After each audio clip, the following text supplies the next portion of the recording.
যাদবপুর বিশ্ববিদ্যালয়ের স্নাতক স্তরে ইংরেজি বিভাগের তৃতীয় বর্ষের ছাত্রী অনামিকা মণ্ডলের রহস্য মৃত্যুকে কেন্দ্র করে চাঞ্চল্য ছড়িয়ে পড়েছে। আমরা এই মুহূর্তে রয়েছি ওই ছাত্রীর বাড়ির সামনে, অর্থাৎ উত্তর দমদম পুরসভা এলাকা নিমতা থানার ললিত গুপ্তা স্ট্রিট। এই বাড়িতেই থাকতো ওই ছাত্রী এবং গতকালও সকালবেলা তাকে যেতে দেখা গেছে এবং প্রতিবেশীরা আজকেই খবর পেয়ে এলাকায় শোকের ছায়া নেমে এসেছে। গতকাল দেখেছিলেন?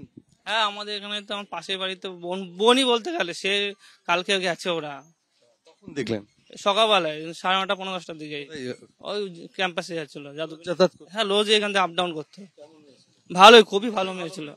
আপনি এনাদের যেটুকুনি দেখেছি, অনেক বছর ধরেই ওনারা রয়েছে।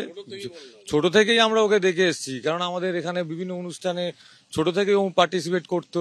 খুব ভালো মেয়ে। এখন তো তারা কলেজে পড়ে সবাই বড় হয়ে গেছে, এখন তো সেটা তো আর আমরা বলতে পারবো না কি কি হয়েছে না হয়েছে। এখন কলেজের ব্যাপার তারাই জানে আর কি। কেমন দেখেছেন? মেয়ে তো ভালোই,